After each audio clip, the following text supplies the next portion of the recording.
selalu berusaha menyimpan sesuatu yang bisa membawa manfaat, baik untuk dirinya, untuk anak cucunya, maupun untuk keluarganya, untuk masa kini dan masa depannya. Kadang simpanan itu berbentuk uang, kadang berupa tanah, lain saat berbentuk pabrik, dan lain sebagainya. Sementara masa depan yang paling pasti adalah akhirat. Jika untuk masa depan dunia kita rela memeras keringat, membanting tulang, pergi pagi dan pulang petang, menyimpan uang, menyimpan tanah, menyimpan pabrik, pernahkah kita merenung jika satu saat kiamat datang, kita dibangkitkan dari kubur masing-masing, berdiri di padang mahsyar untuk mempertanggungjawabkan seluruh kegiatan hidup kita di dunia ini, lalu kita akan menuju ke alam akhirat. Sudahkah kita mempunyai simpanan untuk akhirat kita? Pada pertemuan kali ini saya ingin menyampaikan sebuah hadis di mana Rasulullah sallallahu alaihi wasallam bersabda, arba'un min kanzil jannah. Simpanan sorga ada 4 macam. Yang pertama, ikhfa'us sadaqah, menyembunyikan sedekah. Saudara-saudara kaum muslimin, sebagaimana yang kita maklum bahwa Allah Subhanahu wa taala melebihkan sebagian rezeki dari kita terhadap yang lain. Ada yang kaya, ada yang setengah kaya, ada yang miskin, ada yang setengah miskin, dan selanjutnya. Ada yang gajinya kecil tapi penghasilannya gede. Ada yang penghasilannya gede tapi nggak punya gaji. Ada juga yang memang gajinya gede dan penghasilannya gede. Kelebihan rezeki merupakan sunnatullah dan tidak harus membuat kita merasa lebih dari yang lain. Bahkan sebaliknya, kelebihan itu harus membuat kita ringan tangan untuk menolong mereka yang memang memerlukan pertolongan. Kalau saudara diberikan ilmu, maka pertanyaan akhirat cuma satu: ilmumu kau amalkan untuk apa? Kalau saudara diberikan umur yang panjang, pengadilan akhirat juga bertanya satu: umurmu kau habiskan di mana? Tapi kalau saudara diberikan harta, pengadilan akhirat akan bertanya dua: hartamu kau dapat dari mana? Kau belanjakan kemana? Dari mananya ditanya dan kemananya juga ditanya. Oleh karena kita akan dimintakan pertanggungan jawab, maka amanah yang bernama harta ini harus kita gunakan dengan sebaik-baiknya. Ada penggunaan yang merupakan kewajiban, itu zakat namanya. Ada penggunaan yang sewaktu-waktu, itu infak namanya. Ada yang lebih sewaktu-waktu lagi, dan itu sedekah namanya. Zakat dia terikat oleh haul dan nisab, oleh putaran batas waktu dan ukuran dari harta itu sendiri. Sedangkan infak terikat oleh situasi dan kondisi perekonomian seseorang. Sedangkan sedekah tidak terikat dengan apapun. Dalam kondisi seperti apapun kita bisa melakukan sedekah dengan yang terkecil sekalipun. Sampai-sampai Rasulullah sallallahu alaihi wasallam mengajarkan, la tahqiranna minal ma'rufi syai'an walau an talqa akhaka biwajhin talik. Atau ada hadis, tabassumuka fi wajhi akhika laka shadaqah. Senyumanmu kepada temanmu adalah sedekah. Jadi untuk melakukan sedekah tidak harus dalam berbentuk uang. Dengan ilmu kita bisa sedekah, dengan tenaga kita bisa bersedekah, dengan pikiran kita bisa bersedekah, bahkan senyum kepada teman itu pun sedekah. Jadi kalau sedekah dengan uang memang belum punya uang, nyengir aja banyakin. Itu asal pada tempatnya, jangan lalu ketemu tiang listrik cengengesan. Tentu tidak pada tempatnya dan tidak wajar. Nah, sedekah yang paling dicintai Allah adalah sedekah yang disembunyikan. Artinya, jauh dari sifat riya. Kan kadang-kadang ada orang sedekah itu disebutkan namanya, apa tidak bagus? Kalau memang niatnya ikhlas, ya bagus-bagus saja untuk memberikan sugesti kepada yang lain. Si Fulan bin Fulan nyumbang sekian, diumumkan. Boleh kalau niatnya untuk memberikan rangsangan kepada yang lain supaya dia menyumbang lebih besar dari orang tadi. Tapi kalau itu mendatangkan riya, maka sedekah yang paling dicintai Allah adalah sedekah yang disembunyikan. Tangan kiri saja tidak tahu apa yang diberikan oleh tangan kanan. Sedekah yang dilakukan dengan ikhlas akan merupakan perbendaharaan surga, tersembunyi dari pandangan orang lain, tidak seorang pun tahu. Karena memang sikap yang baik adalah melupakan kebaikan dan mengingat kesalahan. Itu salah satu ciri orang bahagia. Orang yang selalu mengingat kesalahannya dan berusaha melupakan segala kebaikannya. Kalau dia akan ada kebaikan, dia tidak bisa ikut, dia merasa rugi karena dia merasa belum pernah berbuat baik. Tapi kalau akan melakukan kesalahan baru, dia ingat kesalahan yang sudah-sudah, sehingga terhalang baginya untuk melakukan satu kesalahan baru. Demikianlah saudara-saudara, bahwa Allah melebihkan rizki sebagian kita dari yang lain, agar terjadi tolong-menolong dalam kehidupan ini. Jadi kesenjangan yang nature, kesenjangan yang alami, itu sunnatullah. Ada yang kaya, ada yang miskin, ada yang kelas menengah. Nah, kenapa lalu sekarang kita berusaha mengentaskan kemiskinan? Oleh karena adanya kesenjangan struktural. Kalau yang kaya bisa semakin kaya, kenapa yang miskin tidak bisa naik jadi ikut sedikit kaya? Sebab pada dasarnya Islam adalah agama yang sejak turunnya sudah berupaya memerangi kemiskinan. Bahkan dikatakan kemiskinan itu mendekatkan kepada kekufuran. Orang kalau miskin udah dekat banget sama kafir. Gampang menjadi kafir. Berapa banyak saudara-saudara kita yang oleh karena soal perut, oleh karena soal materi, terpaksa meninggalkan dan menanggalkan akidahnya. Menjual petunjuk yang diberikan Allah dengan kesenangan dunia yang cuma sebentar ini. Na'udzubillah, thumma na'udzubillah. Jadi makin kita sembunyikan satu sedekah, semakin banyak perbendaharaan kita di surga. Sedekah yang paling dicintai Allah adalah sedekah yang disembunyikan. Malahan ada seorang sufi, dia punya kebiasaan kalau pergi sholat Jumat dia bawa uang, itu uang dia taruh di bawah tikar masjid. Dia niat sedekah kepada siapa saja yang nemuin itu duit. Maksudnya apa? Supaya yang nemuin nggak tahu siapa yang punya duit. Demikian dia saking ingin menyembunyikan sedekahnya. Karena sifat riya itu bisa memakan amal kita sendiri. Riya itu termasuk menyebut-nyebut kebaikan kita. Orang yang suka nepuk dada, sedikit-sedikit ngitungnya kalau nggak gua. Tuh kalau nggak gua tuh yang belah situ, kalau nggak gua, iya kalau nggak lu kenapa emang? Orang yang suka menepuk jasad, tuh biasanya memang begitu saudara-saudara. Kalau perang lagi berkecamuk, orang nggak sempat ngaku jadi pahlawan. Tapi begitu perang selesai, yang kagak kenal bedil ngaku pahlawan, mas. Itu sesuatu yang biasa. Oleh karenanya, orang-orang yang ikhlas dalam bersedekah, disembunyikannya sedekah itu, Allah cinta betul. Malahan ada hadis memberikan jaminan, inna sedaqatal mar'il muslimi tazidu fil umri wa tadfa'u mitatas su'i.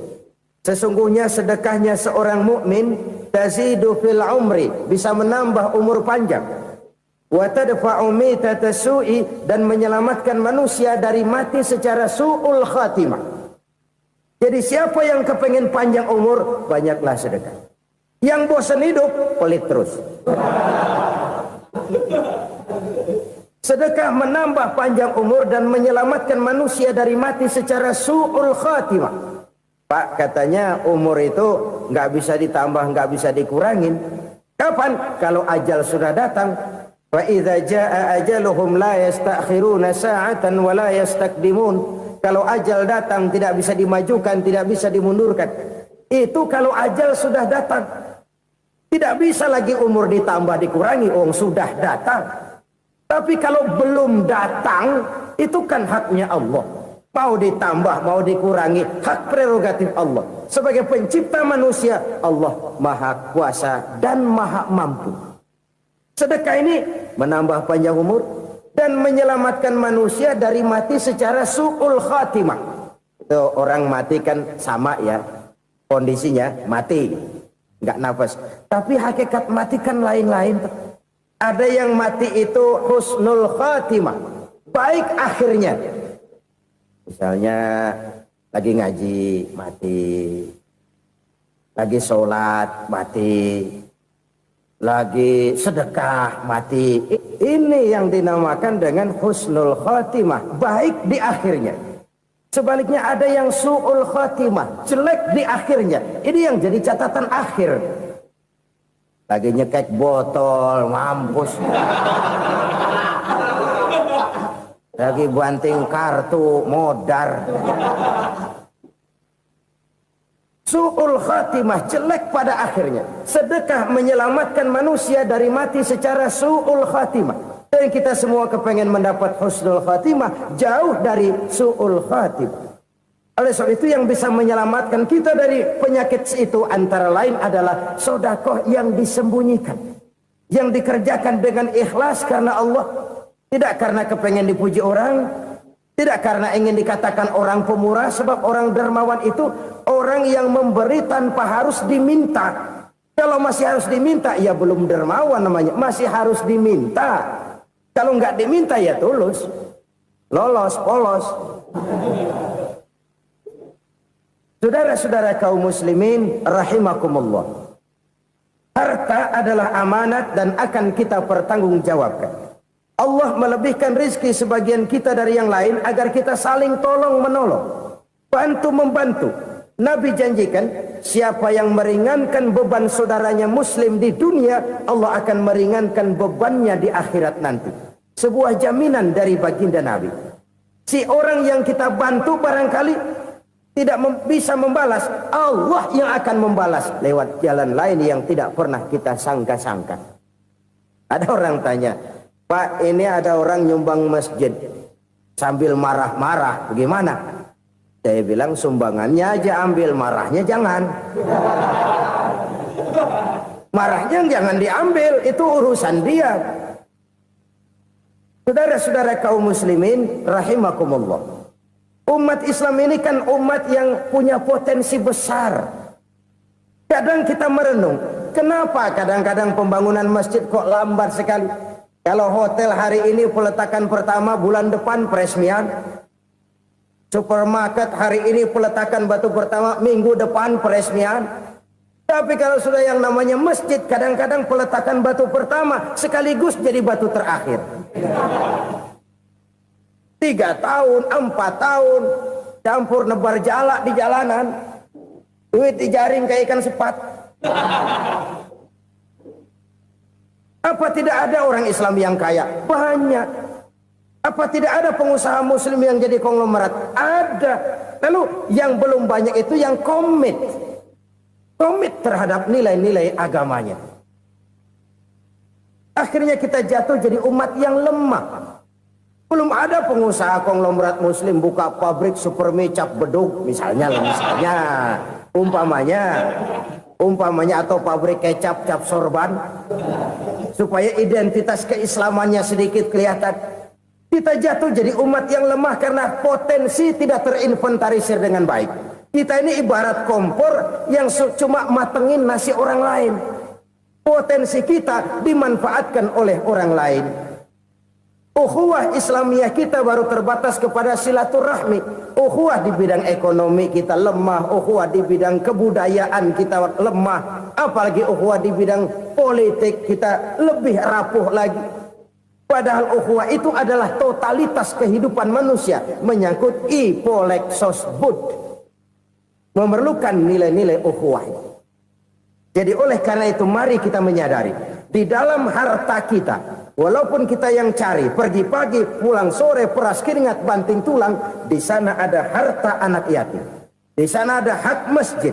Di sana ada hak pesantren, di sana ada hak jihad. Berbahagialah seseorang apabila dia oleh Allah dijadikan keran. Keran itu menyimpan air, tapi tidak untuk dirinya, tapi disalurkannya kepada mereka yang memang memerlukannya. Saudara-saudara kaum muslimin rahimakumullah, ini yang pertama. Jadi perbendaharaan surga adalah menyembunyikan sedekah. Orang lain nggak tahu, kita pun nggak pernah ngitung-ngitung. Kita anggap lewat begitu saja, padahal itu deposit akhirat. Satu. Yang kedua, perbendaharaan surga itu apa? Wa kitmanul musibah, menyembunyikan kesulitan. Kadang orang takut menghadapi kesulitan, tapi makin kita merenung, hidup ini kan sebenarnya urusan. Takut sama urusan, ya jangan hidup. Tandanya orang hidup itu kalau punya urusan. Urusan melupakan problem. Problem sering menimbulkan kesulitan. Kesulitan bukan untuk ditakuti, tapi untuk diatasi dan dicarikan jalan keluarnya. Siapa sih orangnya yang nggak pernah sulit-sulit? Makin tinggi status sosialnya, makin gede urusannya. Makin tinggi kualitas imannya, makin berat tingkat kesulitannya. Cuma memang yang namanya enak itu seperti pelangi. Biang lala itu nggak pernah di atas kepala kita, di atas kepala orang melulu. Lo sih enak lo, kata kita. Dia juga bilang yang enak kan lo. Pelangi itu nggak pernah di atas kepala kita. Kata tukang beca, aduh enak ya naik Mercy. Kata tukang beca, apa yang di dalam mobil Mercy? Aduh enak bener tukang beca, di jok ngeringkuk ngorok pulas bener. Saya kamar pakai AC, sejuk, tempat tidur sutra, empuk, alga, spring bed, kulak kulik nggak bisa pulas kalau belum minum Valium, belum tidur. Enak bener tukang beca, di jok ngorok nggak tahu wetan kulon. Si tukang beca bilang yang di Mercy enak, yang di Mercy bilang tukang beca enak. Inilah enak, nggak pernah di atas kepala kita, di atas kepala orang lain melulu enak itu. Nah, saudara-saudara, yang merupakan perbendaharaan surga itu orang yang bisa menyembunyikan kesulitan, baik pribadi ataupun rumah tangga. Nih terutama rumah tangga yang jadi soalnya. Kadang-kadang kita ini kalau senang, sebaliknya kalau senang kita diam, kalem aja, cuek. Banyak banget duit kita, bawaan diam aja udah. Malah ketemu orang takut. Tapi begitu susah, sekampung tahu. Padahal Nabi mengajarkan perbendaharaan surga itu menyembunyikan musibah, menyembunyikan kesulitan. Kalau enak, cerita sama orang-orang. Kalau nggak enak, rasain sendiri, tekan sendiri, atasin sendiri. Kita kan sebaliknya, senang kita diam, asal lagi susah, paling tidak kita nyari teman buat cerita kesusahan. Siapa orangnya yang nggak pernah susah? Cuma soalnya bagaimana kita mengatasi kesusahan itu sendiri. Begitu juga misalnya kalau orang sudah berumah tangga, itu orang tuanya harus menjadi tempat dia cerita yang enak-enak saja. Yang nggak enak rasain berdua, selesaikan berdua, atasin berdua. Jangan dibalik. Asal senang diam, giliran susah saja. Maknya laporan. Terbalik. Bisa menjaga security informasi. Maka nama bayam keluar diem, malah seluitan. Enak amat lo makan daging ayam. Security informasi. Saudara-saudara kaum muslimin rahimakumullah. Ujian yang terberat itu yang pernah diberikan kepada para nabi, para rasul, para aulia, para ulama. Makin tinggi keimanan, makin berat bentuk kesulitan. Ayo saya kemukakan satu contoh saja. Ada seorang nabi yang kaya, nabi kaya, namanya Nabi Ayub. Iblis kalau orang begini kan keki, ibadahnya rajin, kaya. Nih yang kayak begini susah digodain. Kalau ibadahnya rajin, miskin, kali bisa disogok. Sini imannya mantap, ibadahnya rajin, kaya, nabi lagi. Tapi namanya iblis nggak kurang akal, laporan Tuhan. Kenapa Les? Ya ini bahasa saya, bahasa Qurannya sih nggak gitu. Itu hambamu yang namanya Ayub, dia rajin ibadah cuma karena dikasih kaya aja. Coba kasih miskin dia, berhenti dia sembahyang. Ah, kamu bisa aja. Saya tahu Ayub itu hambaku yang ikhlas. Saya buktiin Tuhan, silahkan. Dibuktiin lah, iblis turun ke alamin. Yang mula-mula dia lakukan, dia rusak sawah ladang Nabi Ayub. Dia binasakan binatang ternak Nabi Ayub. Sehingga dalam waktu singkat, jatuhlah Nabi Ayub dari orang paling kaya jadi orang paling miskin. Beliau masih ibadah di mihrab dalam masjid. Datang iblis. Saudara Ayub, ya. Lagi ngapain? Ibadah. Nyembah Allah, nyembah Allah. Oh, percuma. Kenapa? Tuhan yang ente sembah nih, dia udah bikin miskin ente. Sawah ladang ente hancur lebur, binatang ternak binasa. Sekarang ente jadi orang paling miskin. Ngapain nyembah Tuhan kayak begitu? Tekor. Udah berhenti dah ibadah, berhenti ibadah. Ini iblis sama Tuhan laporannya lain, yang dikerjakan kepada Nabi Ayub juga lain. Benar begitu iblis, kata Nabi Ayub. Iya, sawah ladang saya habis, buras. Binatang ternak saya binasa, binasa. Saya miskin, bangpak. Apa jawab Nabi Ayub? Bukan innalillahi, ini hebat. Alhamdulillahillazi a'tani wa akhadha minni. Segala puji bagi Allah yang telah memberikan harta kepada saya dan sekarang mengambilnya lagi. Alhamdulillah. Allah yang ngasih, Allah yang ambil. Itu mah urusan Allah. Iblis cuman ibadah jalan terus, sujud lagi Nabi Ayub. Iblis seleher gondok banget. Dasar Nabi nggak mempan dia apa-apain. Miskin malah alhamdulillah. Allah yang ngasih, Allah yang ambil.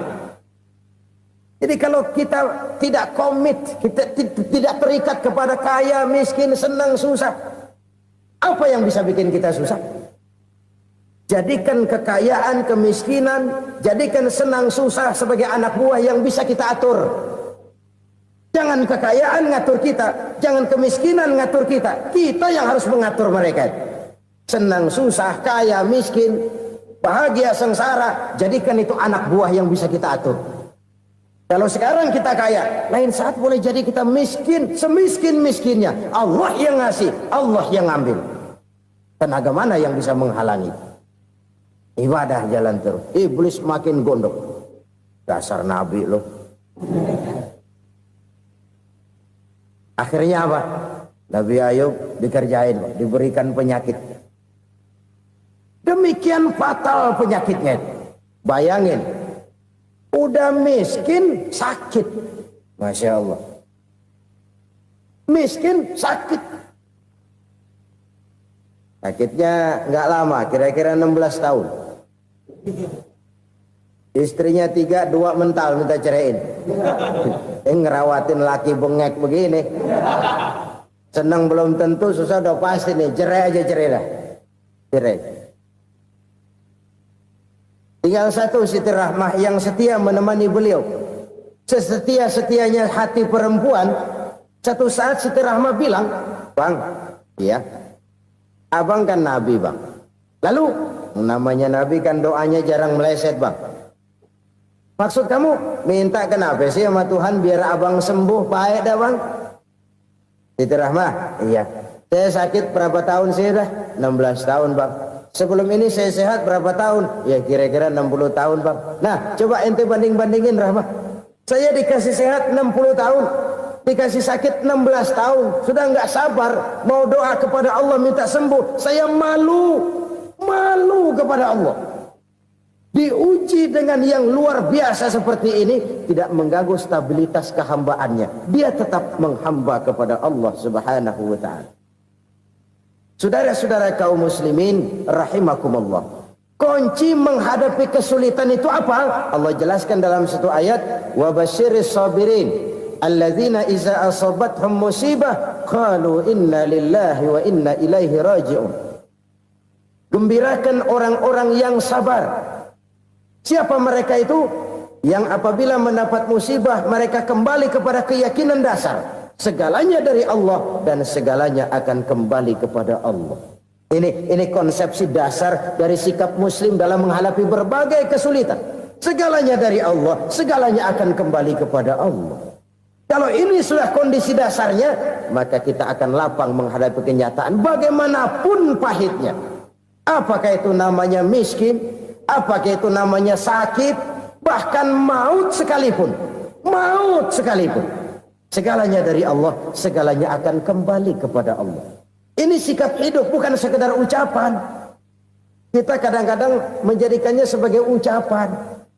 Mulutnya sehingga berhenti, innalillahi wa inna ilaihi rajiun, tapi nangisnya terus gerung-gerungan. Bukan itu, ini kesadaran moral. Kalau segalanya dari Allah, segalanya kembali kepada Allah, kan sebenarnya cuma nunggu giliran. Hari ini saya nyembayangin dia, entah hari apa saya disembayangin orang. Hari ini saya antar dia ke kubur, entah hari apa orang nganterin saya ke kubur. Hari ini saya tahlilkan dia, entah nanti kapan orang tahlilkan saya. Segalanya dari Allah, segalanya akan kembali juga kepada Allah. Oleh sebab itu saudara-saudara, kesulitan bukan untuk ditakuti. Kesulitan justru untuk diatasi, dicarikan jalan keluarnya. Dan tidak ada orang yang tidak pernah mendapat kesulitan. Tidak ada. Semakin tinggi status sosial, semakin tinggi kualitas keimanan, semakin besar juga tingkat kesulitan. Hanya saja bagaimana cara kita mengatasinya. Dan Al-Quran menyatakan, inna ma'al usri yusra. Di balik kesulitan itu pasti ada kemudahan. Roda itu berputar. Karena itu Rasulullah sallallahu alaihi wasallam mengingatkan kepada kita, ta'arraf ilallahi fir raha ya'rifka fis syiddah. Ingatlah kepada Allah di waktu kamu senang, supaya Allah ingat kepada kamu di waktu kamu susah. Kalau waktu senang kita ingat kepada Allah, kita susah, Allah tidak akan meninggalkan kita. Tapi kalau waktu senang kita jauh dari Allah, sujud tidak sempat, dengan masjid jauh, ketika senang kita lupakan Allah. Nanti begitu kita susah, Allah lupakan kita. Dan itu menyakitkan. Oleh karena itu orang-orang tua kita dulu bilang, kalau lagi sehat ingat-ingat lu bakal sakit nanti. Kalau lagi kaya ingat-ingat satu saat kita bakal jatuh miskin. Bahkan kalau lagi muda ingat-ingat kita bakal tua. Dan yang terpenting kalau lagi hidup ingat-ingat kita bakal mati.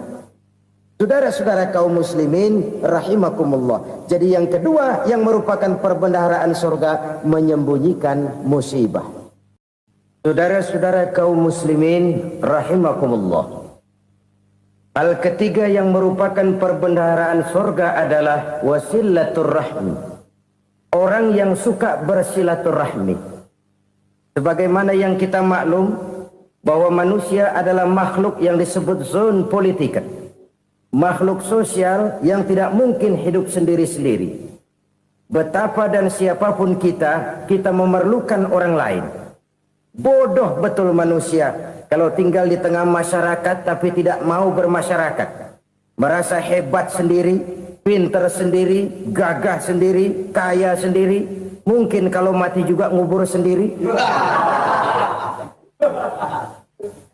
Jangankan kita di sini, di sorga saja Nabi Adam waktu sendirian bengong melulu, ngondar mandir. Allah tegur dam sepi dam. Jadi ini kalau bahasa saya, iya Tuhan sepi ini nggak ada coret-coretan pisan ini. Diciptakan Siti Hawa baru anteng Nabi Adam. Itu di surga. Cobalah. Umpamanya saudara tinggal di Jakarta nih. Kayak bener. Apaan aja di Jakarta punya saudara dah. Jembatan Semanggi ambil. Monas, Buntel bawa pulang. Hotel-hotel ambil semua. Cuman tinggal di Jakarta sendirian, apa enaknya? Betapa dan siapapun kita perlu orang lain. Tidak ada seorang pun yang bisa memenuhi kebutuhan hidupnya secara sendiri-sendiri. Nah, Islam telah menyelamatkan manusia dari ras diskriminasi. Mengikat manusia dengan persaudaraan yang berlandaskan kepada akidah. Karena itu dianjurkan bersilaturahmi. Bahkan Nabi menyatakan, man arada ayyubsata lahu fi rizqihi wa yunsa'a fi atharihi falyasil rahimah. Siapa yang kepengen diluaskan rezekinya dan dipanjangkan usianya, banyaklah ia bersilaturahmi. Siapa yang kepengen dimudahkan rezekinya, hendaknya ia banyak bersilaturahmi. Kalau banyak teman, kesulitan kan paling tidak ada tempat cerita. Udah susah, sendirian kita pikirin diri, nggak ada tempat tukar pikiran. Cepet banget sama bengek. Dilawan sendiri. Nah, secara makro kita bisa berkata, tidak mungkin ada kemenangan kalau tidak ada kekuatan. Tidak ada kekuatan kalau tidak ada kesatuan dan persatuan. Tidak mungkin ada kesatuan dan persatuan tanpa semangat silaturahmi. Kalau umat Islam mau menang, dia harus kuat. Kalau umat Islam mau kuat, dia harus bersatu. Kalau umat Islam mau bersatu, dia harus membudayakan silaturahmi ini. Bahkan sampai-sampai kata Nabi, kalau bisa cari nilai tambah. Apa? Silman qata'ak. Bersilaturahmilah kau kepada orang yang marah denganmu. Masya Allah, indahnya ajaran agama kita. Orang yang marah pun kepada kita, kata Nabi, kalau bisa bersilaturahmilah kepadanya, kepada orang yang marah itu. Di situ nilai tambah. Cuman jujur nih hadis, ngucapinnya gampang, ngamalinnya yang berat banget. Orang marah sama kita, kita disuruh silaturahmi, ada apa malu? Lu marah, ada gue marahan lagi. Tunggu pikirin. Saudara-saudara kaum muslimin rahimakumullah. Tapi ini yang diajarkan, bahkan ini yang dicontohkan oleh baginda Rasul. Bagaimana begitu mudah, misalnya satu saat Abu Jahal ini ngatur strategi bagaimana bikin Muhammad celaka. Dia gali lubang di depan tempat tidurnya. Dia tutupin daun korma. Terus dia panggil seseorang, ke sini. Kasih tahu Muhammad, pamannya sakit keras, minta ditengokin. Berangkat orang ini ke sana. Muhammad, labbaik.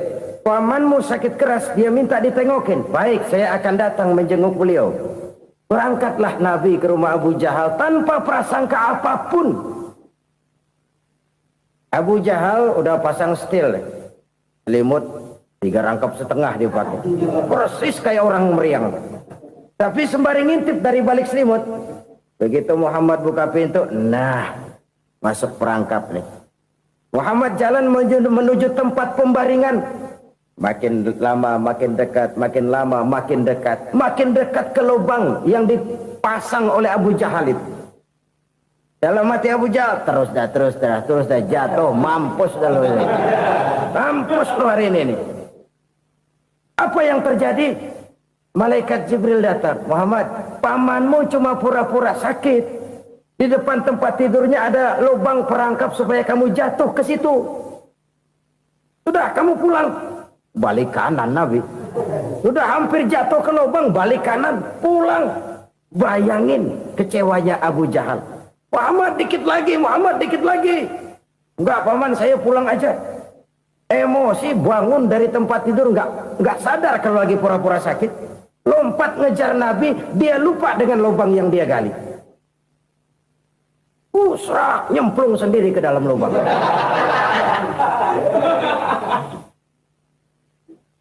Nabi terus berlalu. Ini terjadi keanehan. Jatuh ke lubang yang dia gali itu sebenarnya nggak terlalu dalam ya, antara 3-4 meteran lah. Tolong saya jatuh ke lubang ini. Datanglah pelayan-pelayannya itu. Angkat saya dari sini. Oh, yang ngulurin tambang. Satu gulung, belum juga nyampe itu tambang. Kurang, beli lagi ke warung. Sambung, ulur lagi, nggak juga bisa sampai. Wah, ini kerjaan Muhammad ini. Tolong, siapa salah seorang kamu ke rumah Muhammad, kasih tahu encangnya kecebur.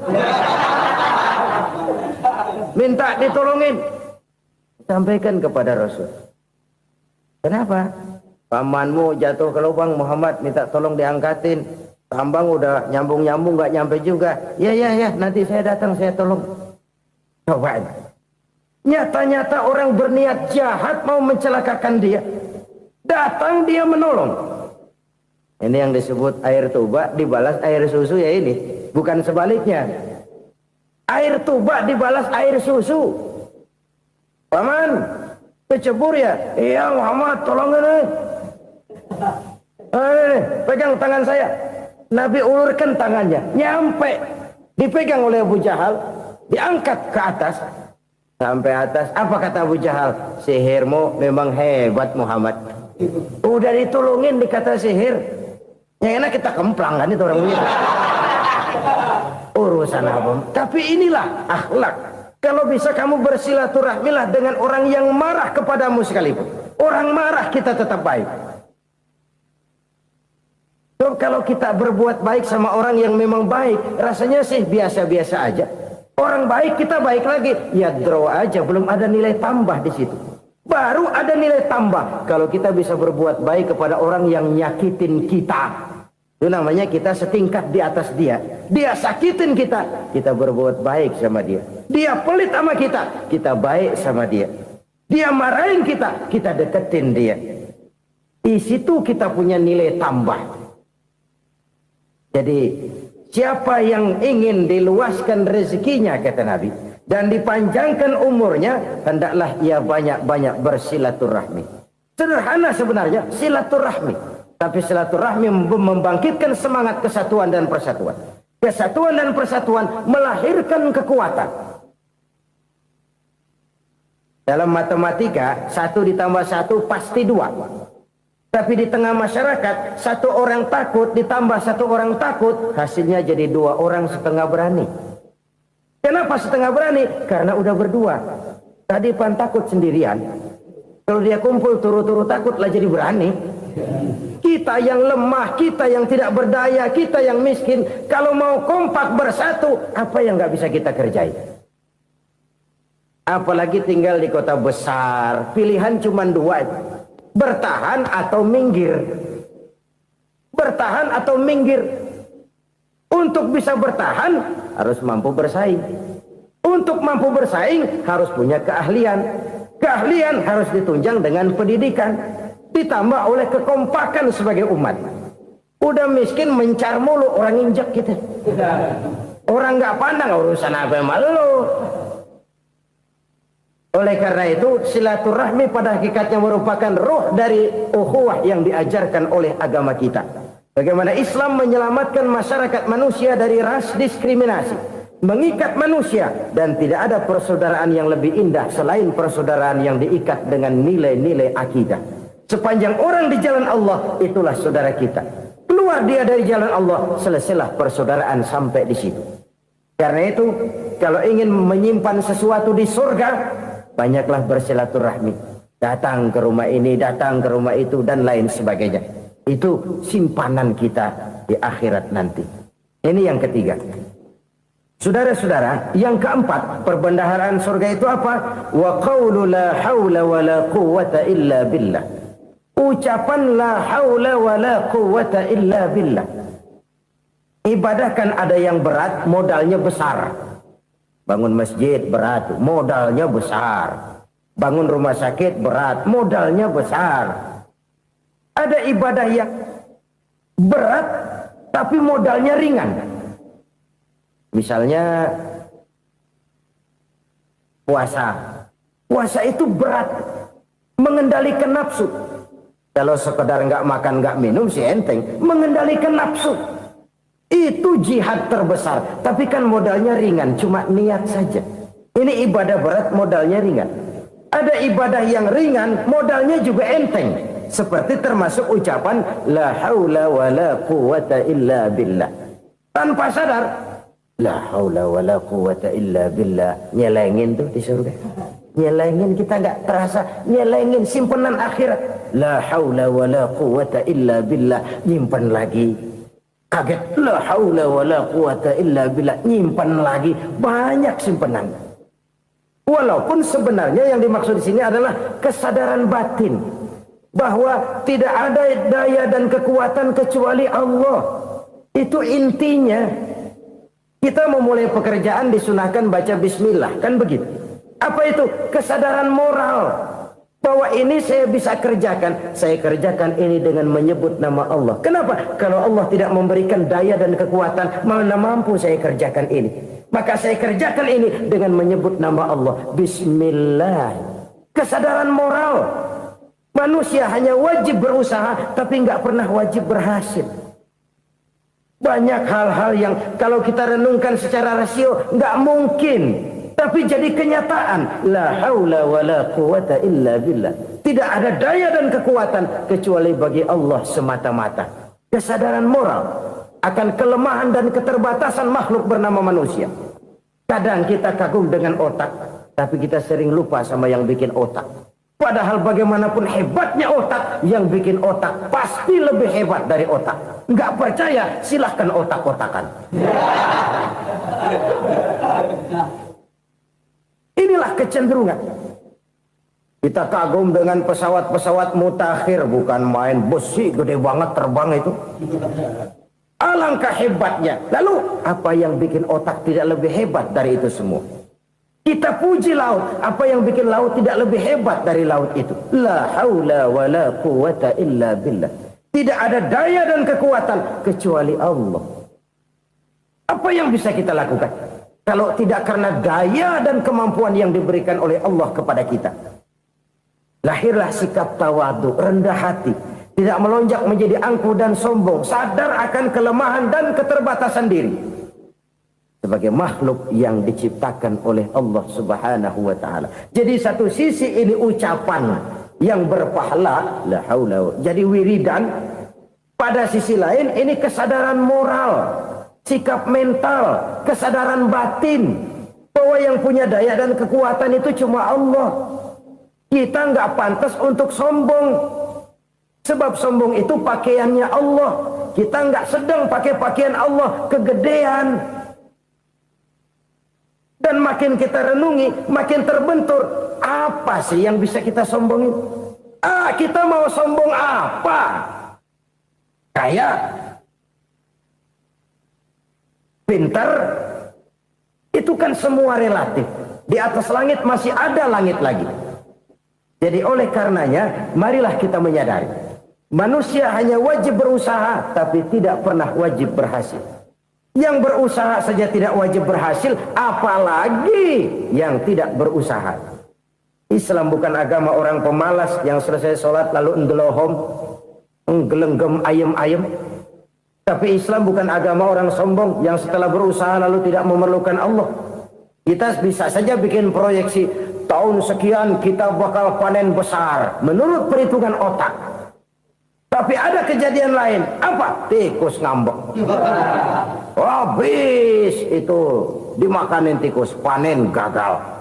Proyeksi rasional gagal oleh tikus-tikus yang ngambek itu. Bisa saja terjadi.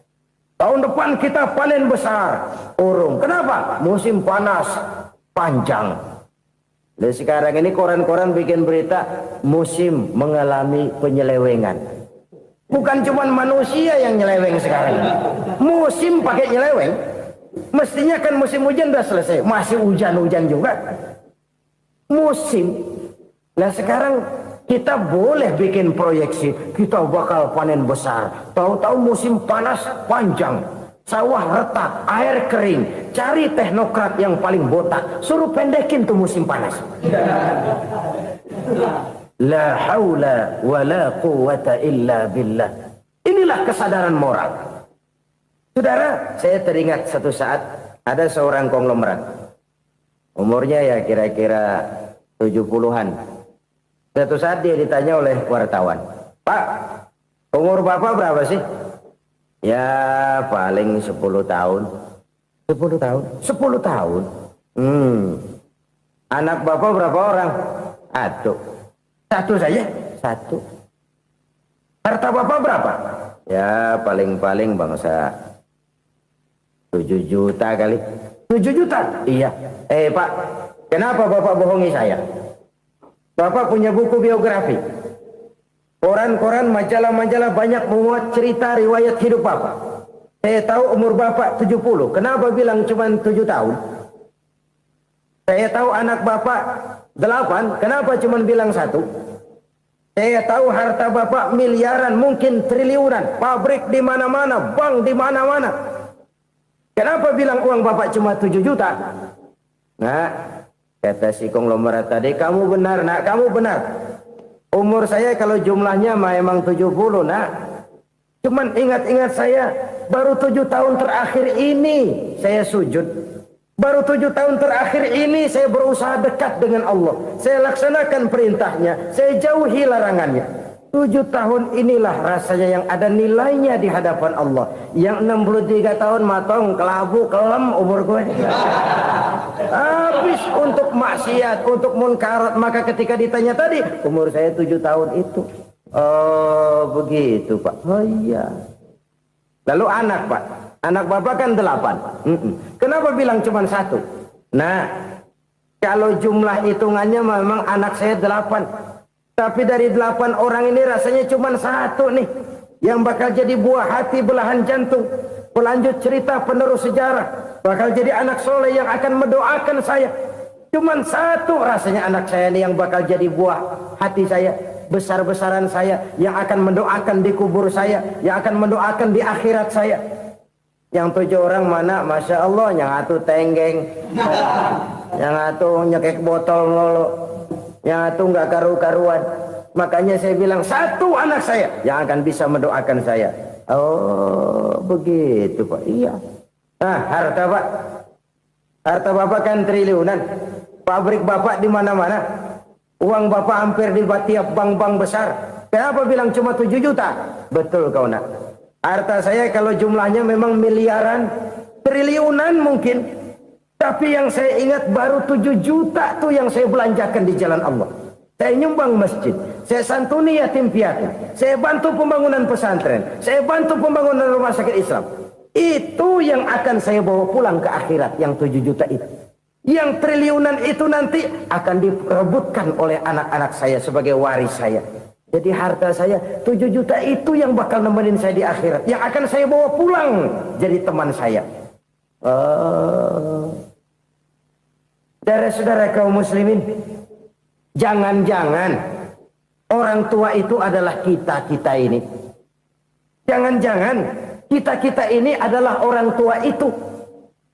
Jangan-jangan itu potret dari diri kita masing-masing. Dari sekian umur yang diberikan Allah, berapa tahun yang ada nilainya di hadapan Allah? Dari sekian anak-anak yang merupakan amanah, berapa yang akan mendoakan kita sebagai orang tuanya menjadi anak soleh? Dari sekian banyak harta yang diberikan Allah, berapa yang akan kita bawa pulang menghadapnya nanti, yang kita belanjakan di jalan Allah? Ini sebuah potret kehidupan. Karena itu kita kembali kepada la haula wa la quwata illa billah. Kita wajib berusaha, kita wajib berikhtiar. Selebihnya, segala daya dan kekuatan hanya milik Allah saja semata-mata. Satu kesadaran batin dari setiap pribadi muslim. Setelah ia berusaha dan berikhtiar, ia menyerahkannya kepada Allah Subhanahu wa ta'ala. Jadi, satu sisi ini merupakan wiridan ucapan yang mengandung pahala. Pada sisi lain, ini merupakan sikap batin dari seorang muslim di dalam ia menghadapi realitas kehidupan ini. Saudara-saudara kaum muslimin, rahimakumullah. Kalau ini kita jadikan satu basis kehidupan, maka ini akan menyelamatkan manusia dari kemungkinan tergelincir menjadi orang yang lupa diri dan lupa darat. Sebab itu Imamul Ghazali berpesan, jadidis safinah fa innal bahra amiq, wa khuziz zad fa inna safara ba'id, wa khaffifil hamla fa innal hamla sadid. Perbarui selalu kapalmu karena lautan sangat dalam. Bawa bekal yang banyak karena perjalanan ini sangat jauh. Ringankan beban karena kebanyakan beban akan menyakitkan. Alangkah indah kalimat ini, alangkah dalam makna yang terkandung di sana. Perbarui selalu kapalmu karena lautan sangat dalam. Apa artinya ini? Jaga mentalmu baik-baik. Pelihara imanmu baik-baik karena hidup penuh cobaan seperti lautan. Kita kalau berlayar di lautan kan kadang-kadang tenang, angin bertiup sepoi-sepoi basah. Jika malam datang, bintang gemintang bertabur menghias cakrawala. Rembulan memantulkan sinarnya dengan indah. Dalam keadaan begitu berlayar enak.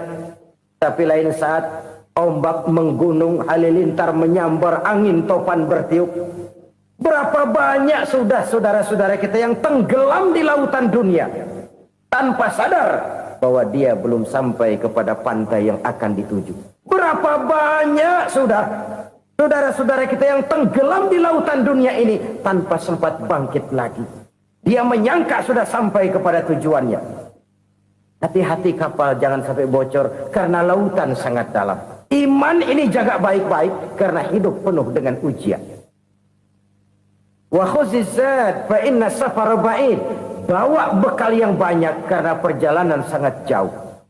Saudara mau ke Bandung, bawa duit. Saudara mau ke Surabaya, banyakan lagi duitnya. Saudara mau ke Mekah, gepokan, iketan tuh duit nggak lembaran lagi. Makin jauh perjalanan, makin banyak bekal yang harus kita bawa. Kalau saudara dari Jakarta mau ke Surabaya, kagak bawa duit berangkat juga, itu sih bukan berani namanya, nekat. Sampai Surabaya belum tentu, sengsara di jalan udah pasti. Kenapa? Nggak bawa bekal berangkat. Sama juga kita nih, misalnya belum sempat sembahyang, mati. Waduh, berani banget orang. Belum punya bekal, mati.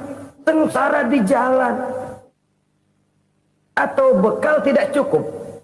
Dari Jakarta saudara mau ke Surabaya, bawa duit 500 perak. Paling jauh Cikampek nyampenya itu. Paling jauh itu. Antara jauhnya perjalanan dengan bekal yang saudara bawa tidak seimbang. Hidup ini perjalanan panjang. A walking tour. Dimulai dari alam arwah. Sebelum jasad diciptakan, roh diciptakan lebih dulu. Dari situ pindah ke alam rahim. Dari alam rahim pindah ke alam dunia. Dari alam dunia pindah ke alam barzah. Baru menuju akhirat. Satu perjalanan panjang. Kalau bekal tidak bawa, sengsara di jalan. Bawa bekal yang banyak karena perjalanan ini sangat jauh. Wa khaffifil hamla, ringankan beban karena beban itu cuma akan menyulitkan. Kalau bekal itu sih keperluan, tapi beban nggak kita perluin, cuma ngeberat-beratin. Apa ini beban? Dosa, kecurangan, kebatilan, kesoliman, ketidakadilan, kesewenang-wenangan. Itu akan jadi beban kita di akhirat. Alangkah celakanya, perjalanan panjang, bekal tidak bawa, beban kelewat banyak, alamat sengsara di jalan. Pahala tidak ada, dosa berlipat ganda. Na'udzubillah, summa na'udzubillah. Kalau kita rangkum nasihat Al-Ghazali dengan kisah si konglomerat tadi, kita akan mengambil kesimpulan. Pertama, bekal terbaik dalam menghadapi gejolak kehidupan ini tidak lain adalah iman. Yang kedua, pahala dan dosa. Dua hal kontroversial. Pahala adalah bekal, dosa adalah beban. Tapi kita sekarang kan tidak begitu terangsang kepada yang abstrak.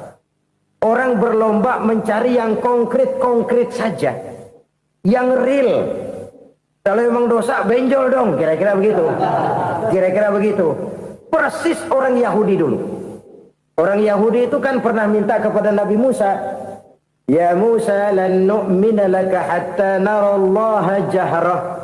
Musa, kami nggak bakal mau beriman kepada Allah kalau belum kami lihat Allah ada nongkrong di depan kami. Kalau memang Tuhan ada, taruh dong di depan kami. Mau yang konkret-konkret saja. Kalau memang dosa, benjol dong. Kalau memang pahala, berasa dong. Orang terangsang kepada yang real, yang konkret-konkret saja. Karena itu, untuk mengejar dosa, orang mau bayar. Tapi untuk mengejar pahala, walaupun tidak bayar, orang segan. Ini yang dikatakan oleh Nabi, kamu mengharapkan ke surga, tapi kamu berat melaksanakan sesuatu yang bisa membawa kamu ke surga. Kamu ingin jauh dari neraka, tapi tiap saat kamu lakukan perbuatan-perbuatan yang justru menjerumuskan kamu ke neraka. Idda'aitum an-najata minan nar wa ramaitum fiha anfusakum. Kamu ingin selamat dari neraka, tapi kamu lemparkan diri kamu ke neraka. Kamu ingin masuk surga, tapi berat sekali kamu melakukan perbuatan-perbuatan yang bisa menyampaikan kamu di surga. Saudara-saudara kaum muslimin rahimakumullah. Jadi hal keempat yang merupakan perbendaharaan surga adalah la haula wa la quwwata illa billah. Satu sisi ini merupakan ucapan yang memperberat timbangan akhirat. Pada sisi lain ini merupakan sikap hidup seorang muslim. Kesadaran batin yang sangat dalam bahwa tidak ada daya dan kekuatan kecuali Allah.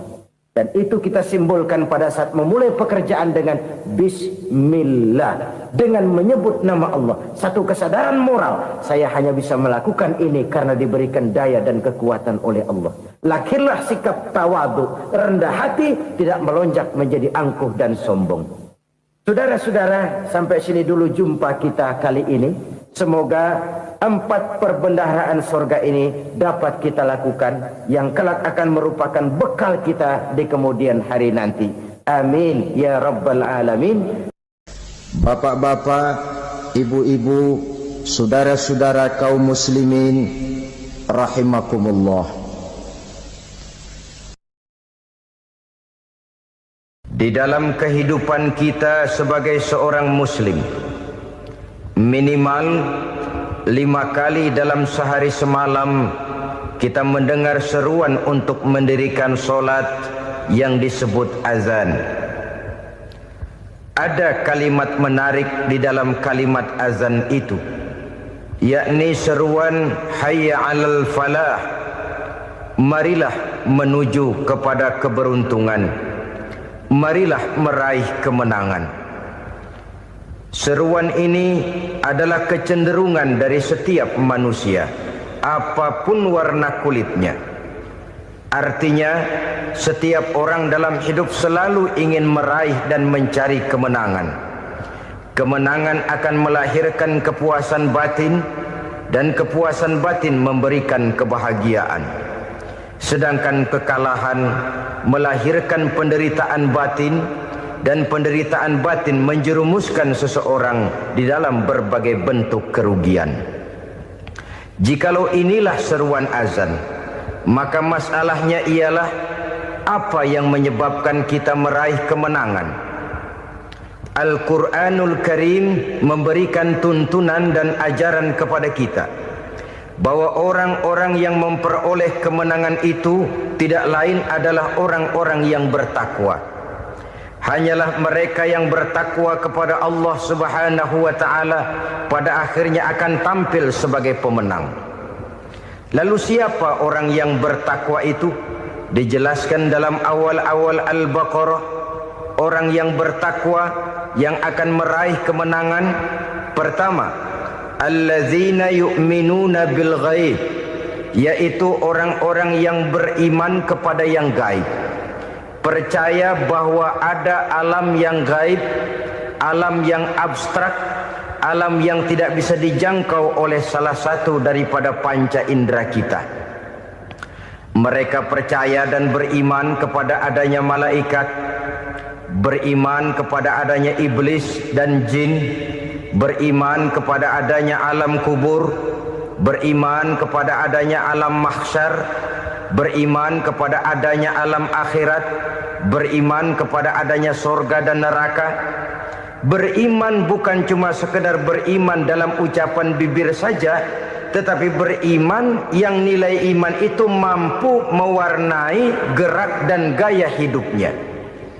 Iman yang meresap sampai ke tulang sumsum, kemudian memberikan dampak positif di dalam kehidupan manusia. Alam, kita tahu, adalah sesuatu yang selain Allah, dan Allah bukanlah alam. Apapun namanya selain daripada Allah, itu adalah alam.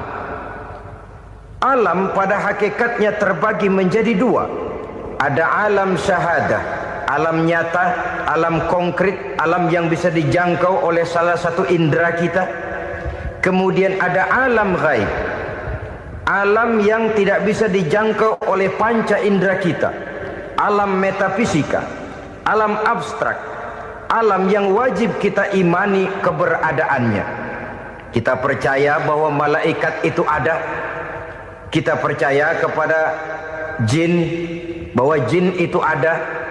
Kita percaya kepada adanya iblis dan setan. Bukan percaya kepada iblis dan setannya, percaya bahwa iblis dan setan itu ada. Itu termasuk salah satu daripada sifat orang yang bertakwa kepada Allah. Saudara-saudara kaum muslimin rahimakumullah, kecenderungan pembangunan yang lebih bersifat materialistis biasanya menggeser aspek kehidupan rohani. Orang berpikir empiri, dan dalam pola pikir yang demikian maka alam gaib tidak lagi mendapat perhatian. Aspek kehidupan yang bersifat rohaniah malah mulai ditinggalkan. Akibatnya terjadilah kepincangan di dalam kehidupan kita. Pernah ada satu pengalaman pribadi dalam perjalanan kembali ke tanah air. Dalam pesawat di sebelah kanan saya duduklah seorang Jerman namanya Heiner Simonsen. Iseng saya ajak kenalan, saya ajak ngobrol, saya tanya dia. Saya bilang, Mas Heiner ini, kalau pesawat yang kita tumpangi ini jatuh ke bawah, kira-kira apa yang bakal terjadi, Mas? Dia bilang, kita semua akan mati. Begitu? Iya. Oke. Apa itu mati? Tanya saya. Dia bilang, untuk tahu apa itu mati, kita harus tahu lebih dahulu apa itu hidup. Saya pikir nih bule bisa ngomong juga. Baiklah kata saya. Apa hidup menurut Anda itu? Oh, hidup itu dia bilang, kalau seluruh anggota badan kita bekerja secara normal, paru-paru memompa darah secara normal, jantung berdetak secara normal, sel-sel tubuh bekerja secara fit, dan organisme tubuh hanya mau bekerja secara normal, dia bilang, kalau kita memberi makan yang cukup, menu yang teratur, dan gizi yang lengkap. Saya bilang, kesimpulannya apa, Ner? Dia jawab, hidup adalah dari tangan ke mulut. Life is from the hand to the mouth, kata dia. Hidup adalah dari tangan ke mulut. Jadi masalah hidup tidak lebih daripada masalah isi perut. Orang pergi pagi, pulang sore, peras keringat, banting tulang, perut yang dibelain. Saya bilang, you are wrong. Sampean salah, Ner. Kamu orang Islam bukan? Bukan. Pantas. Kenapa saya salah? Dia bilang, ya jelas salah. Salahnya di mana? Kamu ini manusia. Kalau hidup cuma dari tangan ke mulut, saya bilang, kambing di kampung saya juga begitu pikirannya, Ner. Itu kambing di kampung saya, asal perutnya kenyang, sudah hidup dia. Perkara besok bagaimana, lusa prospeknya macam mana, bulan depan ada apa, kambing nggak pernah mikir. Di kampung saya kambing juga pikirannya begitu. Kamu Kristen ya? Tadinya. Loh kok tadinya, lalu apa sekarang kamu ini? Dia bilang, sekarang saya netral. Saya tidak beragama, tapi saya percaya kepada Tuhan sebagai pencipta alam.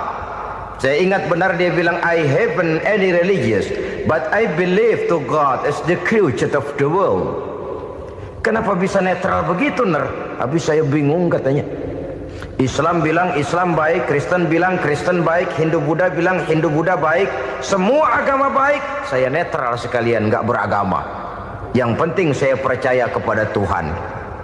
Saya bilang, Ner, kamu ini kayak orang mau beli celana, lalu bingung. Yang satu bilang Levi's bagus, yang satu bilang Blue Jean hebat, yang satu bilang Wool England hebat. Celana ini hebat, celana itu bagus, celana ini hebat. Semua celana bagus, kamu bingung. Akhirnya netral, tidak pakai celana. Itu juga salah. Saya pikir-pikir, kemudian saya melihat bahwa dua pola berpikir Henner ini nampaknya sudah mulai menggejala di lingkungan masyarakat bangsa kita. Disadari atau tidak, secara jujur kita harus berkata, dua pola pemikiran Henner ini mulai berkembang di tengah masyarakat bangsa kita. Pertama, pola pikir materialisme. Hidup adalah dari tangan ke mulut. Masalah hidup tidak lebih masalah isi perut. Itu yang perlu dibela, dan disitulah arti kehidupan. Pergi pagi, pulang sore, peras keringat, banting tulang untuk mempertahankan perut. Kalau sudah kemari cara orang berpikir, maka buat apa percaya kepada yang gaib? Untuk apa sholat? Untuk apa puasa? Untuk apa zakat? Untuk apa menghadiri majelis taklim? Tanpa kepercayaan kepada yang gaib, hidup berjalan menurut alur empiris dan materialis. Kalau sudah ke sana cara orang berpikir, biasanya orang lalu cenderung menghalalkan segala cara. Hanyalah orang yang percaya bahwa akhirat ada. Hanyalah orang yang percaya bahwa alam kubur itu ada. Hanyalah orang yang percaya bahwa malaikat itu ada, hidupnya akan lebih terarah dan terkendali. Karena kepercayaan kepada yang gaib, yang merupakan fase daripada kehidupan setelah hidup yang sekarang ini, mewarnai gerak pribadi seseorang di dalam dia melakukan kegiatan hidupnya. Pola berpikir materialisme, disadari atau tidak, mulai menggejala di lingkungan masyarakat bangsa kita. Hidup tidak lebih dari urusan tangan ke mulut, mulut ke tangan, tangan ke mulut. Asal perut sudah kenyang, hiduplah sudah. Perkara bagaimana prospek hari yang akan datang, bagaimana akhirat, tidak jadi persoalan. Ini yang oleh Nabi diperingatkan, ad-dunya sijnul mu'min wa jannatul kafir. Dunia adalah penjara bagi orang beriman dan surga bagi orang kafir. Dulu di zaman Belanda hadis ini pernah disalah tafsirkan, disalah artikan, digunakan sebagai senjata untuk mengkebiri dan membuat impoten umat Islam. Sudahlah umat Islam gak usah macam-macam, kata Belanda. Dunia ini kan penjara buat orang Islam, surga buat orang kafir. Di penjara jangan bertingkah.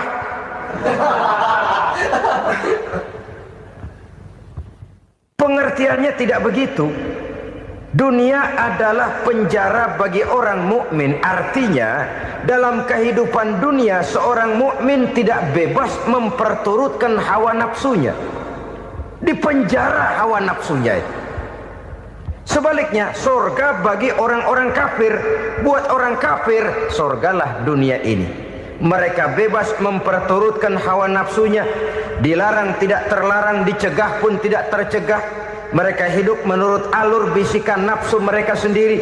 Kemudian bila ajal datang, maut merenggut nyawa, selesailah surganya sampai di situ. Maka bagi orang-orang yang tidak percaya kepada adanya akhirat, kepada adanya alam gaib, surganya sebatas umurnya. Sekali lagi, surganya sebatas umurnya. Bila umur selesai, ajal pun datang merenggut nyawa, selesailah sudah surganya sampai di situ.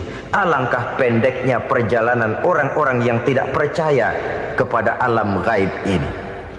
Bagi kita mukmin, jikalau kita mampu memenjarakan hawa nafsu, kita bisa bahagia di dunia ini. Dan Islam memang tidak menyuruh kita sengsara di dunia. Raih dunia, kejar dunia, gapai dunia sebagai alat untuk mencapai kebahagiaan di akhirat nanti. Hidup adalah satu perjalanan panjang yang terbentang sejak kita terlahir dari alam rahim sampai kepada alam akhirat nanti.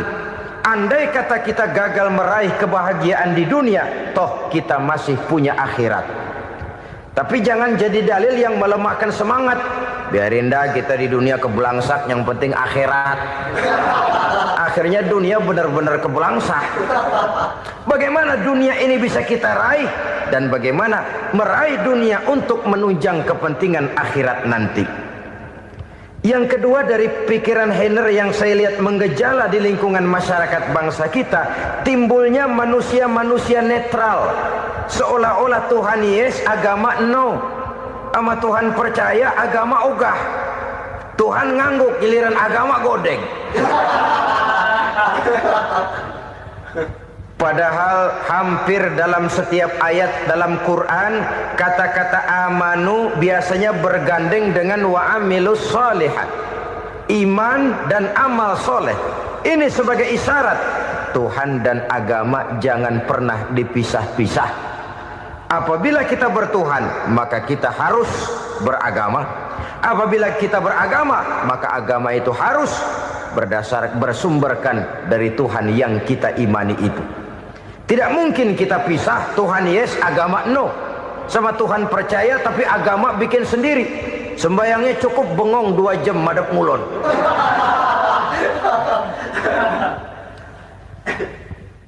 Saudara-saudara kaum muslimin rahimakumullah. Jadi dengan demikian, agama yang kita akui merupakan unsur mutlak di dalam pembangunan sekarang ini, merupakan bagian dari kehidupan yang menuntun kita bahwa di balik alam nyata ini, di balik alam syahadah ini ada alam gaib. Dan mudabbir, murabbi, yang mengatur, yang menguasai, yang memelihara baik dia alam nyata, baik dia alam gaib, tidak lain adalah Allah Subhanahu wa taala. Di sana ada satu super power, satu maha kekuatan yang kita perlu bersandar kepadanya. Sebagai makhluk nyata yang hidup di alam nyata, berbuatlah secara nyata sebagaimana harusnya kita berbuat. Karena Islam jelas bukan agamanya orang pemalas. Islam jelas bukan agamanya orang yang mengajarkan setelah selesai sholat boleh duduk, nggelenggem ayam-ayam, ndelohom, menghitung bintang di langit sambil menunggu keajaiban. Tidak. Islam adalah agama yang mengajarkan apabila sholat sudah selesai kamu kerjakan, bertebaranlah di permukaan bumi, cari karunia Tuhanmu. Jangan hidup berpangku tangan menunggu keajaiban. Karena hidup bukan undian. Jangan berharap untung besar tanpa mau peras keringat. Tapi di sebalik itu toh kita juga harus yakin bahwa di sisi usaha nyata yang kita lakukan ada satu super power, satu maha kekuatan gaib yang menentukan berhasil dan tidaknya usaha kita. Kepercayaan kepada hal semacam inilah yang mendorong kita untuk mempunyai sandaran vertikal, agar jikalau usaha ini berhasil kita tidak lupa diri dan lupa daratan. Jikalau usaha ini gagal kita tidak putus asa dan buruk sangka, tidak cupik pandangan dan sempit hati, tapi mampu melihat persoalan dengan kacamata putih sambil husnuzon kepada Allah Subhanahu wa taala. Kita percaya malaikat itu ada. Ada yang namanya raqib dan atid, mengawasi gerak hidup kita sampai kepada gerak hati kita.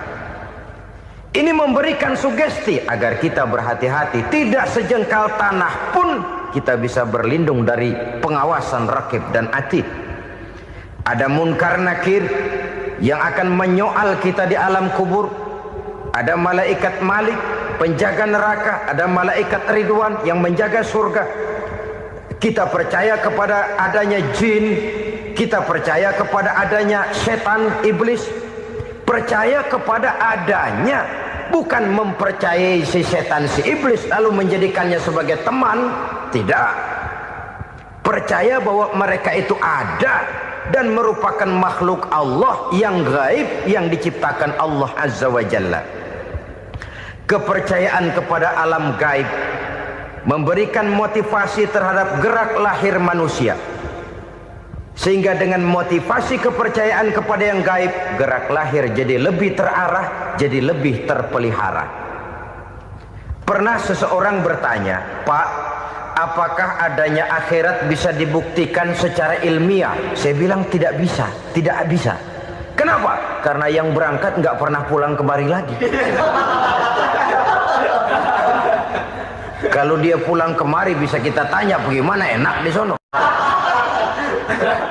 Cuma secara moral saya katakan, lebih beruntung orang yang percaya kepada akhirat daripada yang tidak. Sekarang saudara percaya akhirat ada, lalu saudara baik-baik di dunia, sholat, puasa, zakat, menolong orang lain, menebarkan kebajikan. Saudara mati, Andai kata akhirat tidak ada, toh dalam hidup saudara sudah berbuat baik, paling tidak nama saudara akan dikenang sebagai orang baik. Sebaliknya, saudara percaya, kata saya, bahwa akhirat tidak ada, lalu hidup semau-maunya, tenggelam dalam maksiat dan munkarat, menentang Allah, tidak mau ruku dan sujud. Lalu saudara mati, kemudian akhirat ada, ayo mau apa? Bekal tidak punya. Jadi secara moral lebih beruntung orang yang percaya kepada adanya akhirat daripada yang tidak percaya. Dan itu alam gaib yang tidak bisa dibuktikan secara eksat. Jangankan untuk membuktikan seperti itu, dalam kehidupan sehari-hari saja yang kita rasakan tidak selalu berbentuk toh. Angin, bagaimana sih bentuknya angin? Kita tidak tahu. Merah, buktinya kalau dikerok merah. Yang merah itu kulit, yang kulit kita bukan anginnya. Sakit, rasa sakit itu ada, tapi bagaimana bentuk sakit? Kita nggak pernah tahu. Kalau kita makan cabai pedas, bagaimana bentuk pedas itu tidak ada, tapi rasa ada. Bentuk pedas hijau, cabenya bukan pedasnya. Tidak semua yang kita rasakan bisa kita gambarkan dalam bentuk yang konkret. Oleh karena itu, sekali lagi bahwa kepercayaan kepada alam yang gaib mampu memberikan satu sugesti yang menata kehidupan seseorang lebih lurus, lebih terarah, dan lebih terkendali. Maka wajar kalau kepercayaan kepada yang gaib mengantarkan seseorang untuk meraih kemenangan. Kenapa? Dia percaya kepada yang gaib, bahwa akhirat ada, bahwa alam kubur ada, bahwa pertanggungan jawab itu ada. Maka dia lalu tidak hidup saenae udele dewe, itu loh. Tidak hidup menurut seleranya sendiri, terarah, teratur. Ini cirinya yang pertama, orang bertakwa yang akan meraih kemenangan, mereka beriman, mereka percaya kepada yang gaib. Bahkan hal-hal konkret saja selalu berangkat dari yang gaib. Saudara-saudara, para remaja, para pemuda sekarang ini tidak pernah tahu toh siapa yang akan jadi teman hidup saudara. Kita bisa saja ngerancang, mentargetkan, tapi toh akhirnya yang namanya jodoh bukan kekuasaan kita. Rezeki di luar kemampuan kita. Begitu juga ajal. Maut, jodoh, ajal adalah contoh-contoh konkret bahwa pada akhirnya yang gaiblah yang menentukan. Bertahun-tahun ngelancong, emang jodoh seret, nggak jadi.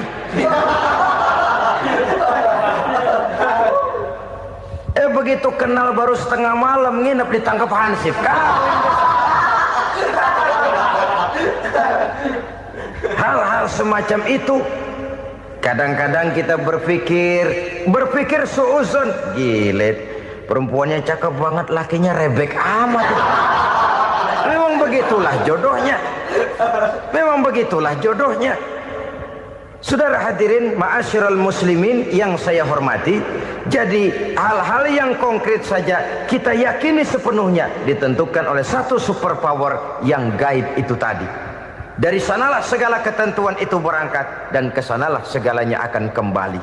Maka kepercayaan kepada yang gaib meluruskan gerak hidup seseorang dan itu akan mengantarkan dia kepada meraih kemenangan. Satu. Yang kedua,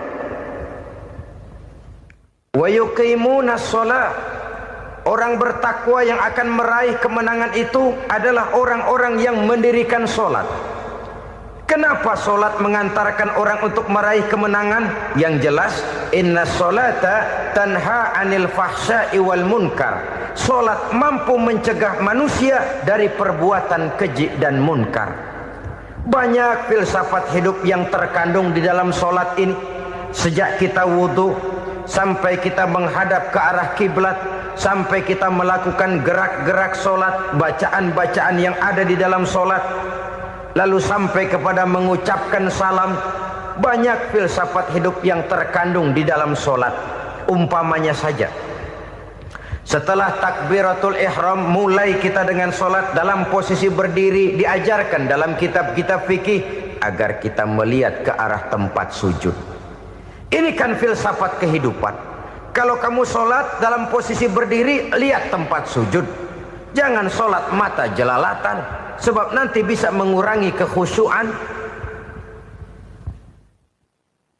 Jadi wajar kalau yang dikatakan bahwa yang paling afdol adalah shaf yang di depan. Kenapa? Secara harfiah pengertiannya akan lebih mengundang kekhusyuan. Kenapa? Kalau kita di shaf paling depan di masjid umpamanya paling banter, kita lihat tembok. Tapi kalau kita shaf di tengah atau di belakang, orang-orang di depan kita pun akan kelihatan. Yang bajunya loreng, yang bajunya genggang, yang bajunya macam-macam. Kita lihat, kadang-kadang kita pikirin, ada yang bajunya bolong. Kita sholat tapi dalam hati, nih orang bajunya robek, yang nggak tahu apa. Ada saja hal-hal yang mengusik kekhusyuan kita. Oleh sebab itu diajarkan dalam posisi berdiri, lihat, arahkan pandangan matamu kepada tempat sujud. Ini kan filsafat kehidupan. Maksudnya apa? Kalau lagi diri, lihat dong tempat sujud.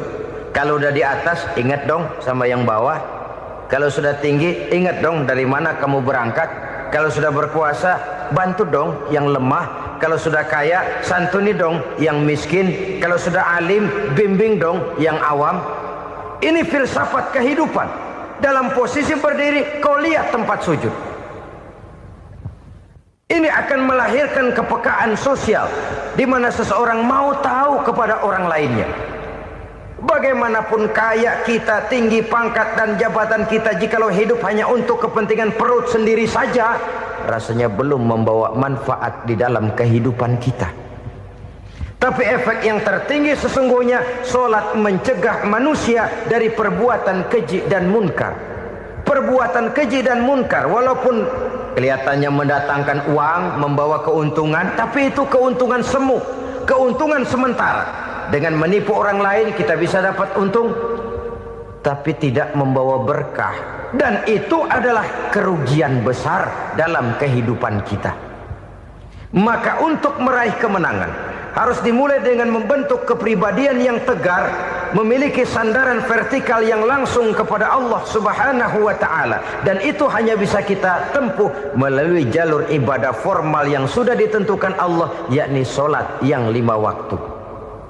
Untuk memperkuat itu, ada sholat-sholat sunnah, rawatib, nawafil, sebagai terminal-terminal kontrol cadangan untuk memelihara stabilitas temperatur batin di dalam kita berhubungan dengan zat yang maha gaib, yaitu Allah Subhanahu wa ta'ala. Orang sering bertanya, Pak, itu tetangga saya nggak sholat, duitnya nggak habis-habis, Pak. Nggak sholat tapi mobilnya tambah terus. Nggak sholat tapi usahanya makin maju. Tapi di sisi lain ada orang yang rajin sholat, rezekinya butak bener. Anaknya mana kurus, mana korengan. Saudara hadirin ma'asyiral muslimin rahimakumullah, harus saya katakan bahwa sholat memang bukan untuk cari duit. Sholat adalah sandaran vertikal kita kepada Allah. Sedangkan soal rezeki itu berkaitan dengan sifat Allah Maha Pengasih dan Maha Penyayang. Allah Maha Pengasih, siapapun dikasih kalau mau usaha. Allah Maha Penyayang, tidak semua orang disayang oleh Allah Azza wa Jalla. Dan belum tentu banyak harta itu merupakan nikmat. Mungkin juga istidraj. Artinya istidraj itu dikasih tapi diambulin, kalau bahasa Betawinya itu. Dikasih tapi diambulin, itu bukan merupakan nikmat sesungguhnya, lebih merupakan azab dari Allah Subhanahu wa ta'ala.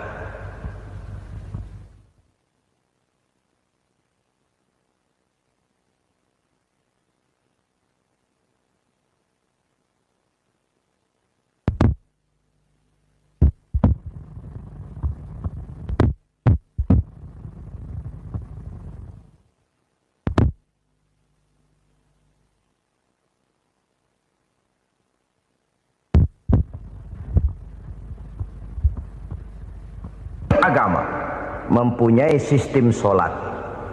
Dan kita umat Islam telah dituntun oleh Allah Subhanahu wa ta'ala yang wajibnya 5 kali dalam sehari semalam mendirikan solat. Dan itu tentu berada dalam jangkauan kemampuan manusia.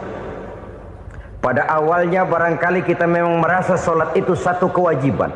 Tapi semakin kita hayati makna, manfaat dan filsafat yang terkandung di dalam ajaran solat, semakin sampai kita kepada keyakinan bahwa solat adalah keperluan kita. Sehingga pada waktu tertentu dinilai puncaknya, kita tidak lagi akan berkata saya wajib solat, tapi kita akan berkata saya perlu solat. Kalau kita sudah merasakan itu adalah keperluan kita, nah di sanalah kita baru akan merasakan ruginya kalau hal itu tidak kita laksanakan. Sepanjang kita masih berkata saya wajib sholat, kita akan lebih merasakan dia sebagai beban ketimbang sebagai keperluan.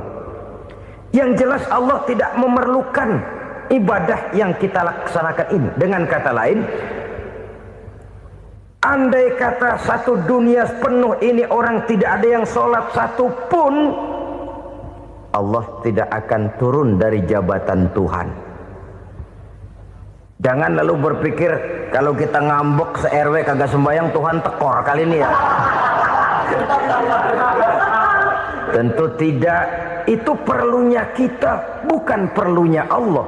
Dan pada induknya kita akan berkata saya perlu agama. Kalau secara induk kita sudah memerlukan agama, maka konsep-konsep yang ada di dalam ajaran agama itu pun adalah juga merupakan keperluan kita. Baik dia bernama sholat, baik dia bernama puasa, baik dia bernama zakat, baik dia bernama haji, seluruhnya adalah keperluan kita. Dan sesuatu yang kita perlukan apabila tidak kita laksanakan akan melahirkan kerugian di dalam kehidupan. Jangan heran kalau kita membaca riwayat perjalanan hidup para salafus soleh, orang-orang soleh. Ada yang tahajud sampai 100 rakaat, ada yang sholat malam kakinya sampai bengkak. Kita sekalinya bengkak biri-biri. Ada yang sholat membaca surah dalam Al-Quran sampai khotam Quran. Kok mau? Mereka sudah merasakan itu keperluan. Itu saja soalnya. Satu saat pun jikalau kita merasa bahwa itu keperluan saya, kita pun akan melaksanakan seperti itu. Keperluan saya dalam kehidupan. Inilah yang kedua. Yang ketiga, orang bertakwa yang akan meraih kemenangan itu, wa mimma razaqnahum yunfikun. Mereka membelanjakan sebagian daripada rezeki yang diberikan Allah kepada mereka. Mereka infakkan di jalan Allah. Ada satu dialog menarik. Satu hari seorang anak muda bertemu dengan seorang kakek-kakek yang sudah dikenalnya baik. Bertanyalah anak muda ini, "Kek, umur kakek berapa tahun?" 15 tahun, kata si kakek. "Anak kakek berapa orang?" 1. "Harta kakek berapa banyak?" 15 juta. Si anak muda ini bengong. Lalu protes, "Kok kakek bohongin saya?" "Kenapa?" "Saya tahu umur kakek 70 tahun. Kenapa ngaku 15? Saya tahu anak kakek 5. Kenapa bilang 1? Saya tahu kakek miliuner, miliaran uang kakek. Kenapa ngaku cuma 15 juta? Begini, kata si kakek tadi. Benar, umur saya 70 tahun. Tapi dari umur yang 70 tahun itu baru 15 tahun terakhir ini saya merasakan ibadah kepada Allah. Meninggalkan maksiat, jauh dari segala macam munkarat. Maka yang 15 tahun inilah yang benar-benar saya rasakan sebagai umur saya. Benar anak saya 5, tapi yang 4 susah diatur. Cuman 1 rasanya nih yang bakal jadi si buah hati belahan jantung, pelanjut cerita penerus sejarah. Cuma 1 ini yang saya harapkan yang akan jadi anak soleh, yang akan membuat saya menerima pensiunan pahala. Kalau yang 4 apek dah, nggak ada harapan. Yang satu nyekek botol melulu. Oh begitu, iya. Lalu kenapa kakek bilang harta kakek cuma 15 juta padahal saya tahu kakek uangnya miliaran, depositonya banyak? Ya karena 15 juta itulah yang saya ingat yang pernah saya belanjakan di jalan Allah. Saya merasa itulah harta saya yang sebenarnya. Yang miliaran yang saya simpan di bank kelak kalau satu saat saya mati akan jadi rebutan di antara anak-anak saya. Iya kalau anak saya soleh kayak yang satu ini. Kalau yang 4 tadi udah tulen dia bakal berantem dah berebut tuh. Jadi 15 juta yang saya belanjakan di jalan Allah inilah yang saya merasakan benar-benar harta saya yang sesungguhnya. Dialog ini patut menjadi bahan renungan kita bersama. Diberikan kita umur 40, 50, 60, 70, 80. Berapa tahun dari umur yang diberikan itu yang jalan mulus, yang kita gunakan untuk melaksanakan ibadah? Banyak harta kita simpan di bank, di lemari, di dompet, di tas. Tapi berapa yang sudah kita depositokan di jalan Allah yang akan menemani kita di hari kita kembali nanti? Maka orang bertakwa yang akan meraih kemenangan, wa mimma razaqnahum yunfikun, mereka membelanjakan sebagian dari rezeki yang diberikan Allah di jalan Allah subhanahu wa ta'ala. Ma'asyiral muslimin rahimakumullah, zahirnya memang kita memberikan kepada orang lain, tapi hakikatnya kita menyimpan untuk diri kita sendiri. Kita memberikan kepada yatim piatu 25.000. Zahirnya kita memberikan si yatim, hakikatnya kan kita cuma nyimpan. Saya berikan, titip kepadamu, ini untuk saya di akhirat. Kau boleh belikan baju, kau boleh belikan untukmu makan, kau boleh bayarkan sekolahmu. Ini untuk saya. Hakikatnya kita nyumbang masjid 1 juta, zahirnya kita berikan kepada panitia masjid, tapi hakikatnya kan cuma titip 1 juta ya untuk saya di alam kubur nanti. Silakan kau boleh belikan semen, ini uang, belikan besi, belikan pasir. Saya cuma sekedar titip untuk kepentingan saya. Hakikatnya kita cuma sekedar menitip. Sebagaimanapun pada hakikatnya, apapun yang kita miliki dalam kehidupan kan cuma sekedar hak guna pakai, bukan hak milik mutlak. Harta kita, rumah kita, kendaraan kita, kebun kita, pabrik kita, hak guna pakai saja. Hak milik mutlak cuma untuk Allah subhanahu wa ta'ala. Saudara-saudara kaum muslimin rahimakumullah, ini yang ketiga. Kemudian yang keempat, orang-orang bertakwa yang akan meraih kemenangan, allazina yu'minuna bima unzila ilaika, mereka yang beriman, mereka yang percaya kepada apa yang telah diturunkan kepadamu Muhammad, ay Al-Quran, yakni Al-Quranul Karim. Setelah percaya kepada yang gaib, mendirikan solat, kemudian menginfakkan sebagian dari rezeki yang diberikan Allah, mereka juga lalu percaya kepada yang diturunkan terhadap Nabi, yaitu tidak lain Al-Quranul Karim. Sekali lagi di sini, percaya bukan hanya sekedar percaya saja, tetapi percaya lalu menjadikan Al-Quran itu sebagai pedoman hidup. Sebab memang Al-Quran itu adalah GBHM, garis-garis besar haluan muslim. Apa yang harus kita lakukan, apa yang harus tidak kita lakukan, bagaimana mestinya kita bertingkah laku dan berbuat, seluruhnya tercantum di dalam Al-Quranul Karim. Itu sebabnya ketika satu hari Aisyah ditanya bagaimana akhlak Rasul, beliau menjawab, kana Rasulullah sallallahu alaihi wasallam khuluquhul Quran. Akhlak daripada Rasulullah tidak lain adalah Al-Quran. Jawaban simpel ini memberikan gambaran bahwa keseluruhan daripada konsepsi Quran sudah diterjemahkan dalam kehidupan Rasulullah Sallallahu Alaihi Wasallam.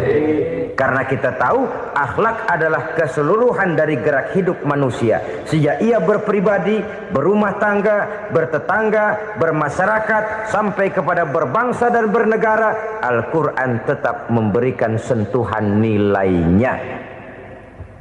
Oleh karenanya, orang-orang yang bertakwa adalah orang-orang yang menjadikan Al-Quran sebagai pedoman dalam kehidupannya. Dan kita yakini Al-Quran diturunkan kepada Nabi Muhammad bukan merupakan produk Nabi Muhammad. Isi dan redaksinya langsung dari Allah Subhanahu wa ta'ala. Kemudian cirinya yang kelima, orang bertakwa yang akan meraih kemenangan itu, wa ma unzila min qablika. Tidak hanya sekedar percaya kepada yang diturunkan terhadap Nabi Muhammad yaitu Al-Quran, mereka juga percaya kepada apa yang pernah diturunkan kepada para nabi, kepada para rasul sebelum Nabi Muhammad. Percaya kepada adanya suhuf, percaya kepada adanya Taurat, percaya kepada adanya Injil, percaya bahwa Allah dahulunya sudah menurunkan Taurat kepada Musa, percaya bahwa Allah sudah menurunkan Injil kepada Isa, percaya Injil ada, Taurat ada, diturunkan Allah untuk Isa dan Musa, tetapi tidak wajib mengamalkannya karena kita sudah diberikan Al-Quranul Karim. Ini yang perlu saya garis bawahi. Kita percaya Allah telah menurunkan Injil dahulu kepada Isa. Kita percaya bahwa Allah telah menurunkan Taurat dahulunya kepada Nabi Musa. Kadang-kadang ini dijadikan dalih, dikacaukan pengertiannya. Quran saja mengajarkan bahwa orang yang bertakwa harus percaya kepada Injil, maka pakailah Injil. Apalagi kalau ayat sebelumnya ditilap, dihapus, dihilangkan, Injilnya yang ditekankan, maka akan terjadilah penekanan yang salah arah.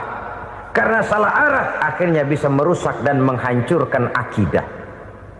Ketika Rasul suatu saat pernah ditanya orang, "Ya Rasul, bagaimana sikap kita sebagai muslim terhadap Injil yang ada sekarang?"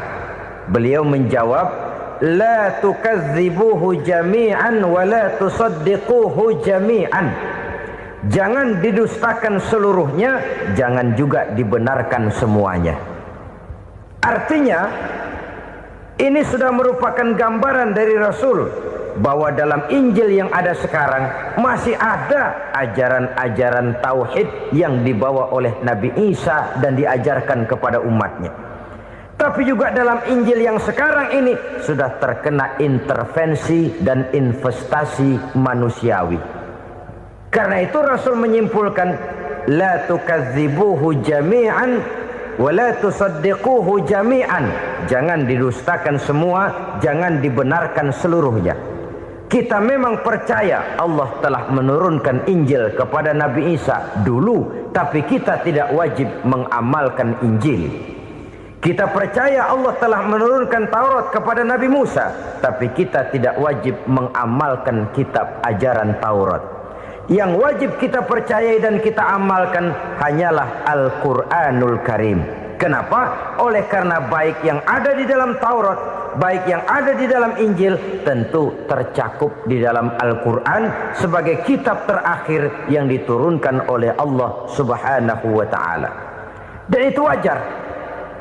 Kalau seorang pejabat mau mengeluarkan satu keputusan baru, tentu dia harus meninjau keputusan-keputusan lama. Andai kata dianggap tidak berlaku, dianggap tidak relevan lagi, maka keputusan-keputusan lama itu tentu sudah dianggap tidak berlaku.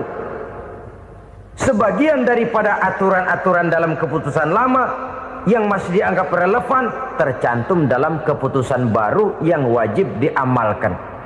Begitulah hubungannya antara Al-Quran, Taurat, Zabur, dan Injil. 4 kitab samawi yang diturunkan Allah masing-masing kepada Zabur untuk Nabi Daud, Taurat untuk Nabi Musa, dan Injil untuk Nabi Isa alaihi wassalatu wassalam. Ketiga-tiga kitab itu kita percayai adanya, Kita yakini Allah telah menurunkan Zabur, Taurat dan Injil, tapi kita tidak wajib mengamalkannya. Yang wajib kita mengamalkannya sekarang ini tidak lain hanyalah Al-Quranul Karim saja, karena ia mencakup apa yang ada di dalam Zabur, apa yang ada di dalam Taurat, dan apa yang ada di dalam Injil. Keotentikannya bisa dipertanggungjawabkan. Ya, tapi kan Nabi Muhammad sudah mati 14 abad yang lalu, dan di zaman beliau Al-Quran kan belum dikodifikasikan, belum ditulis. Bagaimana keotentikannya bisa dipertanggungjawabkan? Mudah saja. Allah berjanji, inna nahnu nazzalna dzikra wa inna lahu lahafizun. Kami yang menurunkan Al-Quran dan kami yang akan menjaga dan memeliharanya. Allah turunkan Quran, Allah menjaganya. Bagaimana cara Allah menjaga Al-Quran itu? Banyaknya orang-orang yang hafaz Al-Quran.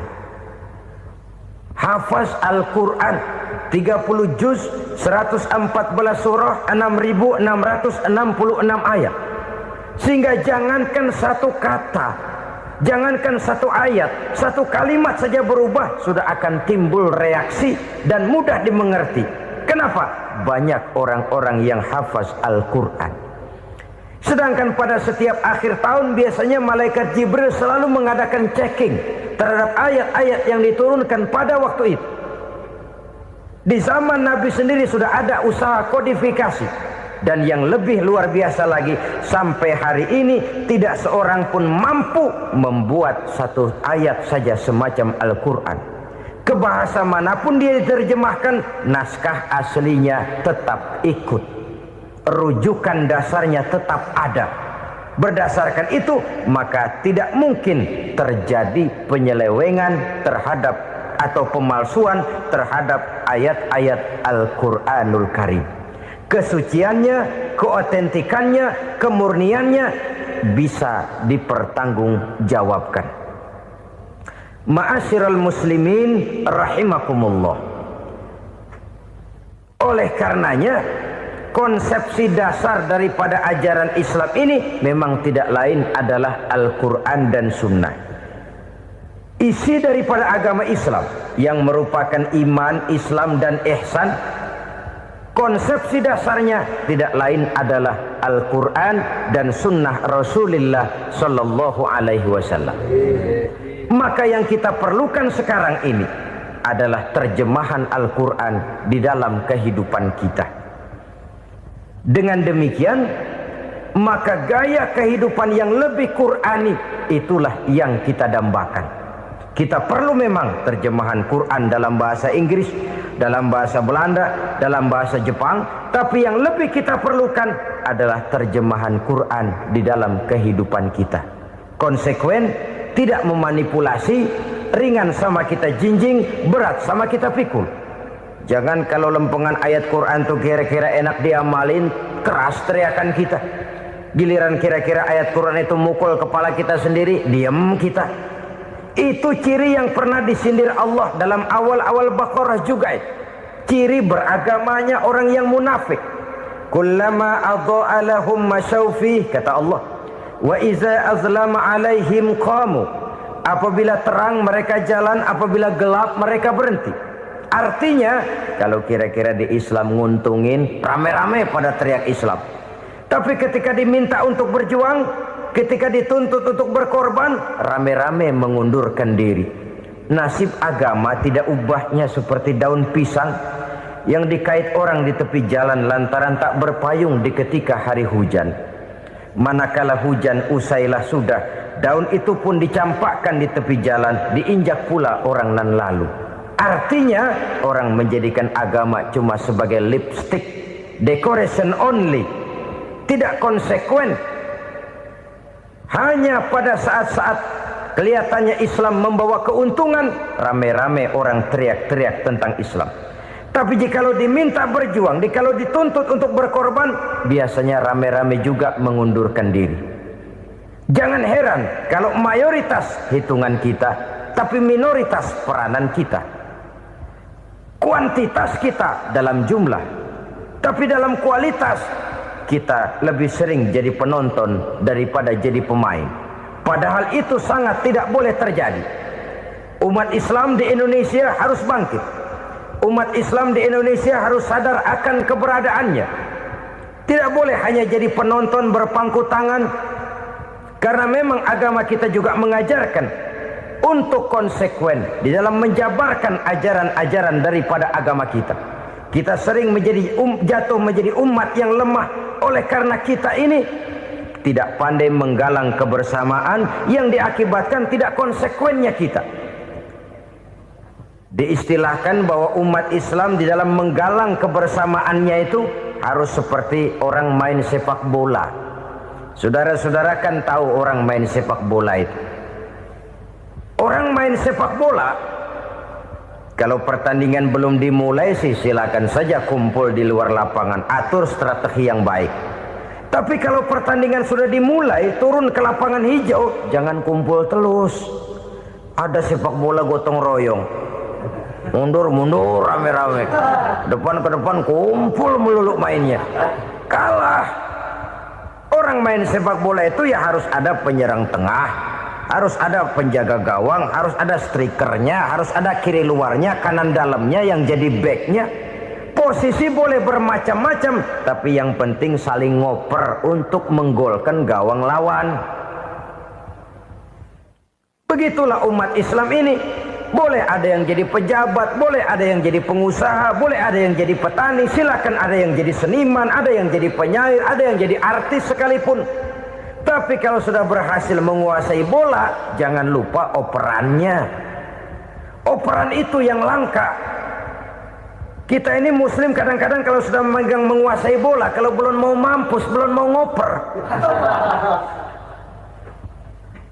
Nanti kalau sudah nggak punya bola, baru mau ngoper.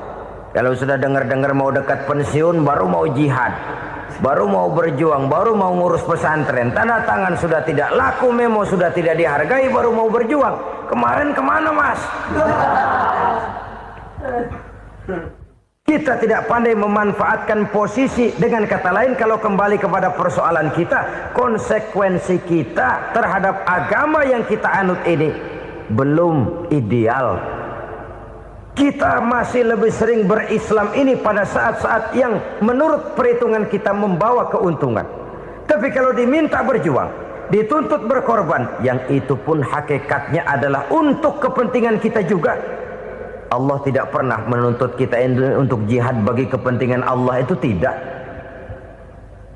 Berjuang menegakkan agama Allah, apakah untuk kepentingan Allah? Tidak. Untuk kepentingan kita. Sebab nilai-nilai jihad itu pada akhirnya akan membawa kita kepada suatu kebahagiaan. Setidaknya kalau tidak di dunia, tentu di akhirat sebagai syahid. Oleh karena itu, pada bagian akhir ini saya ingin mengajak, marilah kita konsekuen. Sekali kita berkitabkan Al-Quranul Karim, mari dia kita jadikan pedoman.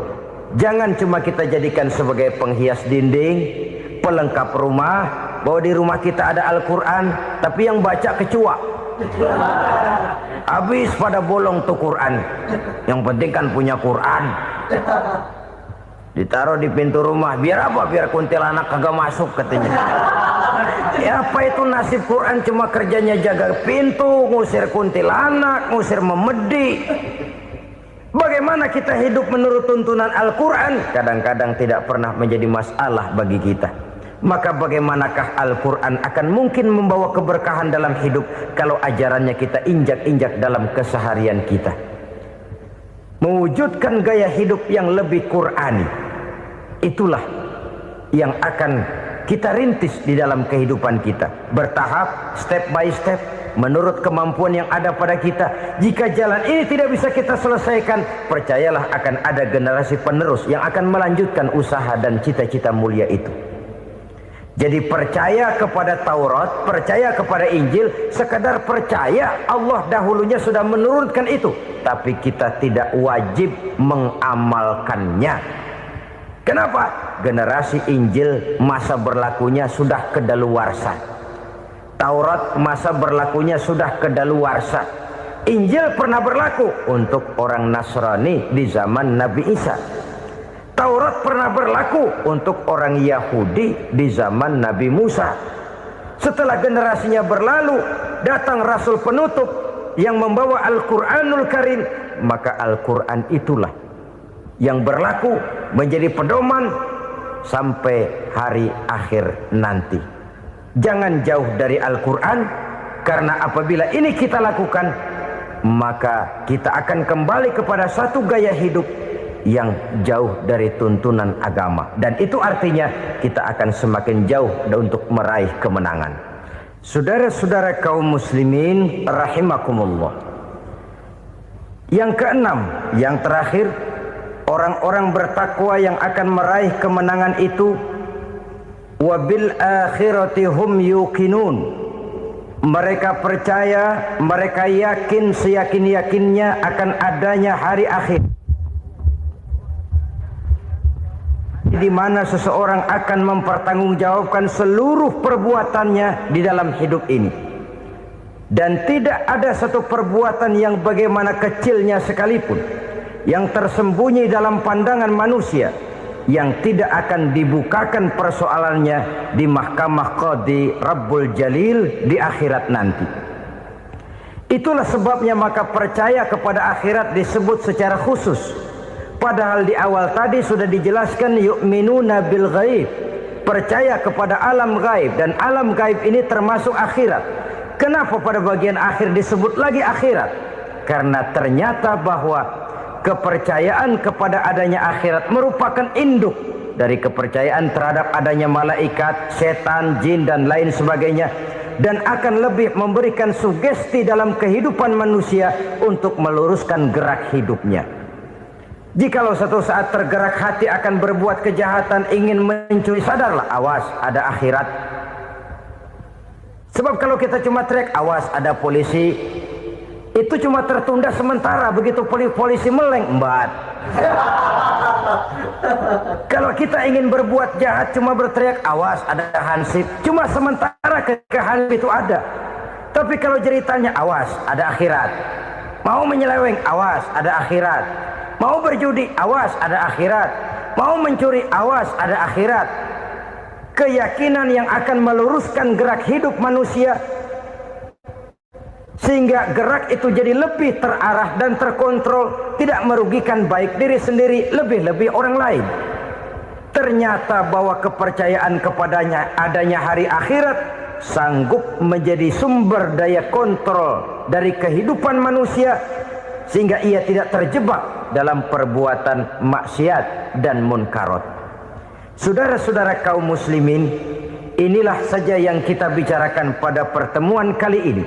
Semoga Allah subhanahu wa ta'ala memberikan kekuatan zahir dan batin kepada kita untuk dapat meraih kemenangan dengan beriman kepada yang gaib, mendirikan solat, membelanjakan sebagian dari rezeki yang diberikan Allah, percaya kepada Al-Quran, beriman kepada kitab-kitab yang diturunkan sebelum Al-Quran, lalu meyakini adanya hari akhirat.